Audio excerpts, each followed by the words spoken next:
Ya, gitu. menambah pengalaman Ya, bersama menambah wawasan teman-teman. juga. Ya. Yang tadinya kurikulum 13 kita belajar di dalam kelas, sekarang untuk kurikulum Merdeka kita bisa mengeksplorasi kegiatan atau mungkin tempat-tempat bersejarah di luar sana.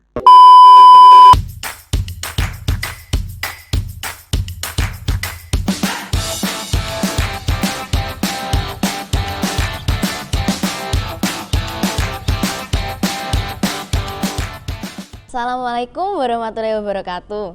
Salam sejahtera bagi kita semua. Bagaimana nih kabar teman-teman semua? Akhirnya yang ditunggu-tunggu hadir juga. Meta Voice kini kembali hadir untuk menemani hari teman-teman kali ini. Perkenalkan, saya Safira Cahyanti Andita Putri dari Divisi Jurnalis. Podcast kali ini kita kedatangan tamu istimewa nih, yaitu Bu Deni. Selamat sore, Bu. Selamat sore. Bagaimana kabarnya, Bu? Alhamdulillah, baik. Baik, selanjutnya tamu istimewa yang kedua yaitu dari teman kita Elisa Utivia Wahyu Ningtyas dari kelas 10-2. Hai Elis. Hai. Bagaimana kabarnya? Ya, baik, puji Tuhan baik. Alhamdulillah. Jadi di episode kali ini kita akan membahas seputar kurikulum Merdeka nih. Sebelum masuk lebih dalam, menurut Bu Deni dan Elis sendiri apa sih kurikulum Merdeka itu? Oke, baik. Selamat sore semuanya. Semoga sehat selalu ya. Baik, untuk kali ini saya akan menjawab pertanyaan tentang bagaimana kurikulum Merdeka. Menurut saya, kurikulum Merdeka itu berbeda dengan kurikulum 13 yang sebelumnya. Di kurikulum ini nanti ada dua, yaitu intrakurikuler, kemudian co-kurikuler. Kalau intrakurikuler itu nanti berhubungan dengan tatap muka di kelas. Sedangkan co-kurikuler itu nanti berhubungan dengan proyek penguatan profil pelajar Pancasila. Dan pada kegiatan proyek nanti siswa akan banyak belajar kegiatan di luar ruangan. Seperti itu. Terima kasih Bu Deni. Untuk selanjutnya Elis. Ya, baik. Terima kasih. Saya akan menjawab. Menurut saya pengertian kurikulum Merdeka adalah program pemerintah yang diadakan untuk lebih memajukan pendidikan di Indonesia setelah adanya COVID-19. Nah, di kurikulum Merdeka ini menurut saya siswa lebih dibebaskan untuk berkarya dan berkreasi sesuai dengan situasi dan kondisi di daerah masing-masing. Di kurikulum Merdeka juga terdapat proyek yaitu hasil kerja siswa selama pembelajaran begitu. Wah, sepertinya menarik sekali ya teman-teman. Baik, dilansir dari diptsd.kemendikbud.go.id, kurikulum Merdeka adalah kurikulum dengan pembelajaran intrakurikuler yang beragam, di mana konten akan lebih optimal agar peserta didik memiliki cukup waktu untuk mendalami konsep dan menguatkan kompetensi. Kurikulum ini adalah kurikulum penyempurnaan dari kurikulum sebelumnya. Kurikulum Merdeka baru digunakan pada tahun ajaran 2022-2023. Pasti ada kesulitan dan kemudahannya kan? Lalu apa sih kesulitan atau kendala Bu Deni dan Elis saat pembelajaran menggunakan kurikulum Merdeka kali ini? Mungkin bisa dari Elis dulu. Ya, baik. Kalau untuk kesulitan dan kemudahan, kalau menurut saya kemudahan di kurikulum Merdeka ini yaitu siswa bisa mengeksplor atau berkreasi sesuai dengan siswanya begitu ya, bisa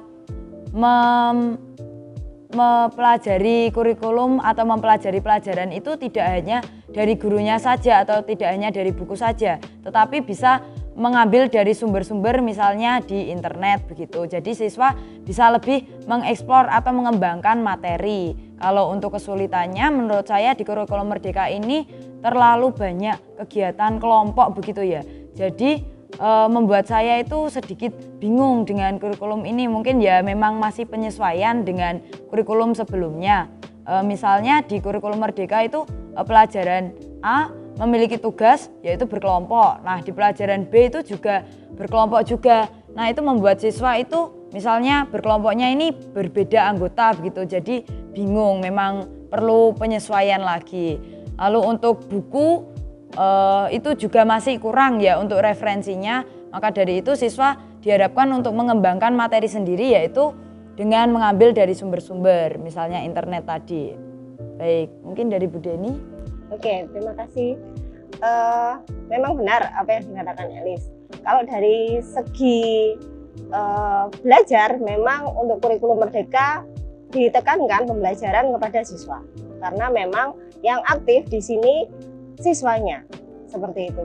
Dan kegiatan di luar ruangan itu nanti juga akan dilaksanakan dalam waktu dekat ini, yaitu dalam bentuk proyek.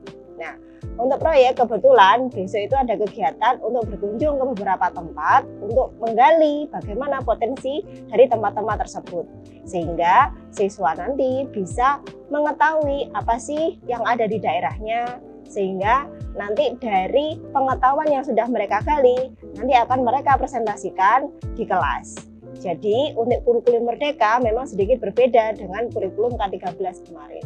Untuk kurikulum merdeka itu nanti siswanya harus dituntut lebih aktif dari guru, seperti itu. Dan siswa itu nanti harus dituntut untuk bisa menggali informasi-informasi yang ada di sekitarnya. Mungkin seperti itu. Ya, baik, terima kasih untuk Bu Deni dan Elis. Sepertinya kurikulum merdeka ini memberikan kebebasan ya untuk murid-murid. Iya. Ya, kurang lebih seperti itu ya. Lalu apa saja sih kemudahan dari kurikulum merdeka kali ini? Untuk menurut saya, kurikulum merdeka itu memiliki kemudahan dan ada kesulitannya juga. Saya bahas dari kesulitannya. Kesulitannya memang kita semua, baik itu guru maupun murid, masih meraba-raba apa sih yang diinginkan dari kurikulum merdeka. Nah, semakin kesini, semakin lama kita mengetahui bahwa apa yang diinginkan kurikulum merdeka itu sebenarnya bisa menggali nilai-nilai karakter dari siswa itu sendiri. Ya, dari siswa itu sendiri. Jadi ada yang namanya P5. Proyek penguatan profil pelajar Pancasila. Nah, di sini ada beberapa item, ada 6 dimensi yang terdapat dalam P5. Ya, nanti mungkin ada pembahasan lebih lanjut mengenai ini karena penjelasannya akan sangat panjang, ya. Kemudian untuk kemudahannya kita tidak perlu terlalu banyak belajar tentang teori-teori. Jadi kita bisa langsung praktek ke lapangan. Kita bisa langsung mengetahui bagaimana kondisi secara nyata di lapangan, sehingga nanti selain belajar kita juga bisa memperoleh hiburan mungkin ya, memperoleh hiburan, kemudian memperoleh pengetahuan yang lebih luas lagi tentang sesuatu, misalnya kesenian yang sebelumnya tidak kita tahu, kita akan menjadi lebih banyak mengetahui tentang kesenian. Kemudian ada lagi tentang keadaan geografi suatu daerah yang tadinya kita mungkin kurang mengetahui kondisi di tempat tersebut. Dengan adanya proyek, kita bisa mengetahui bagaimana sih kondisi dari tempat tersebut. Mungkin seperti itu kurang lebih ya. Ya, dari Elis? Ya, dari saya tadi sudah saya sampaikan untuk kemudahan dan kesulitannya ya tidak jauh dari yang sudah disampaikan Bu Deni.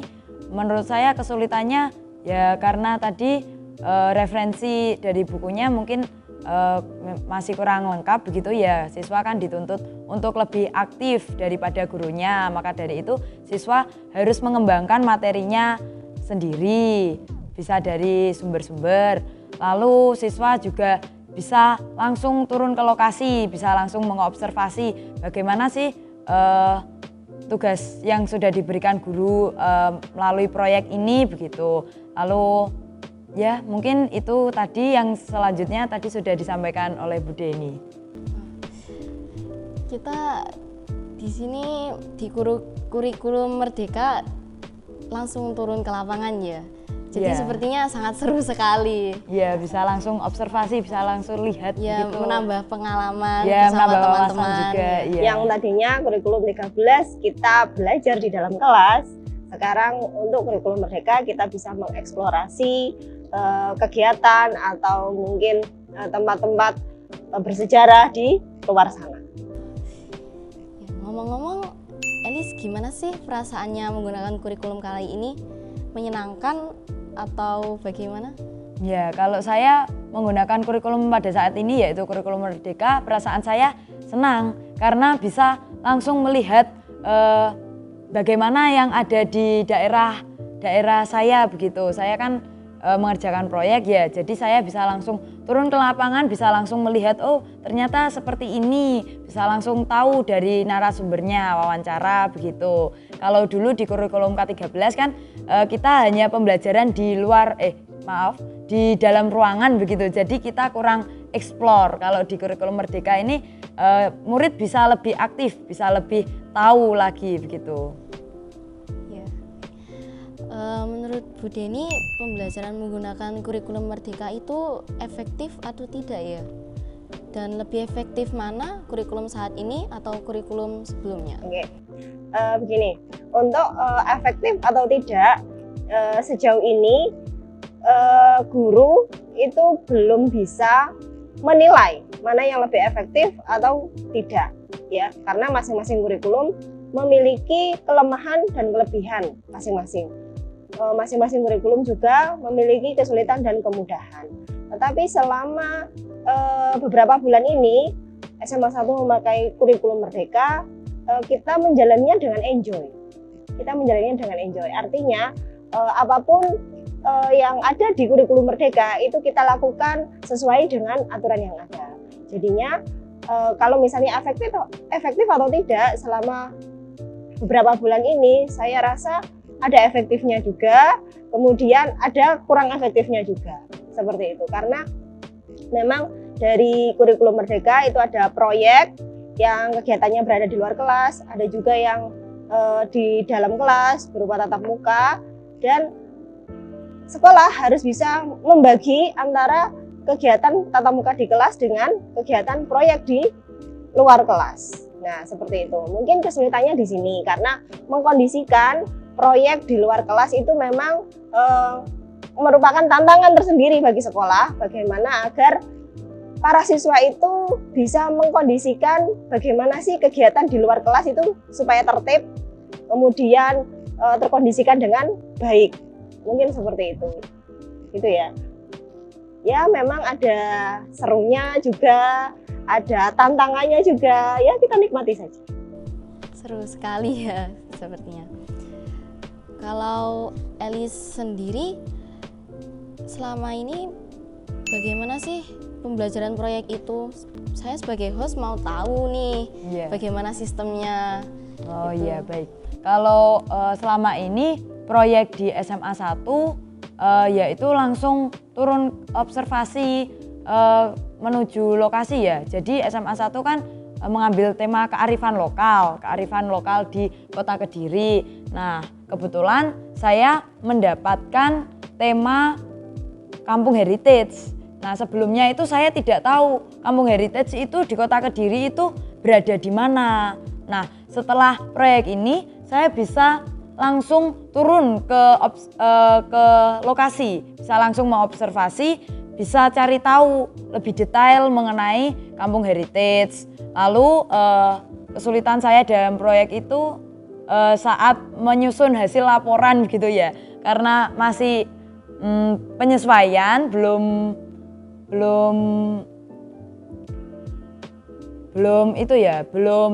terlalu mengerti, ya belum terlalu paham mengenai bagaimana cara menyusun hasil laporannya. Tapi saya itu sangat senang kalau pembelajaran di luar kelas itu bisa langsung tahu begitu, langsung wawancara kepada orangnya, jadi tahu detail, tahu juga keadaan di sekitar bagaimana gitu. Ya.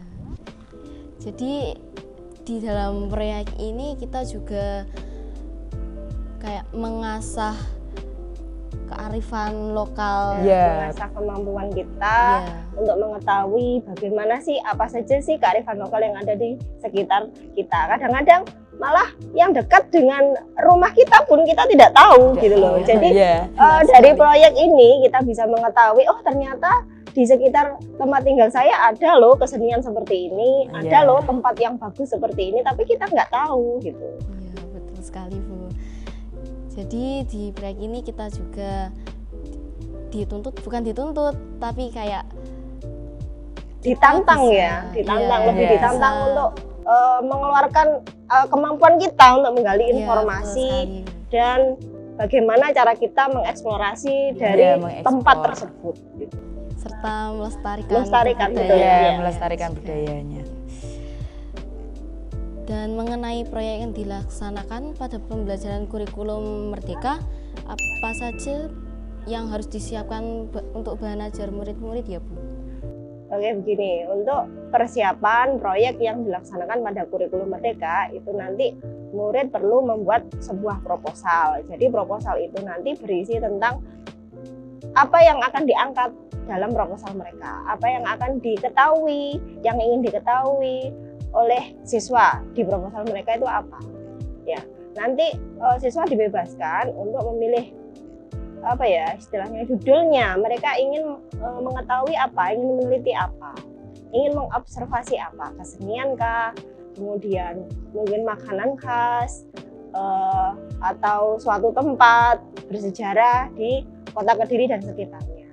Jadi yang perlu disiapkan adalah proposal. Yang perlu dibuat pertama adalah proposal. Dan untuk membuat proposal itu nanti siswa bisa meminta saran, meminta pendapat dari teman-teman atau bahkan dari fasilitator atau pendamping di kelompok mereka. Ya, jadi proposal ini sebagai sebuah tantangan seorang murid Iya, ya. iya, karena mereka mungkin baru pertama kali ini membuat proposal. Membuat proposal Benar baru sekali. pertama. Jadi iya. di samping mereka juga tahu bagaimana cara membuat proposal, mereka juga nantinya akan tahu apa saja sih kearifan lokal yang ada di sekitar tempat tinggal mereka. Ya. Tidak terasa ya pembicaraan kali ini Elis dan Bu Deni. Ya, seru sekali ya kalau kita membicarakan kurikulum Iya. Merdeka. Benar, Ya, benar. benar sekali. Sepertinya sudah cukup banyak bahasan pada hari ini. Terima kasih untuk Bu Deni dan Elis Oke, telah sama-sama. meluangkan Ya, waktunya dan sama-sama. menyampaikan pendapat serta pesannya. Ya. Oke, sampai di sini episode Meta Voice kali ini. Sekian dari saya, mohon maaf jika ada salah kata dan terima kasih juga buat teman-teman yang sudah menyimak podcast ini sampai akhir. Sampai bertemu di Meta Voice selanjutnya. Dadah. Sampai jumpa. Assalamualaikum Sampai jumpa. warahmatullahi wabarakatuh. Jurnalis Kepo.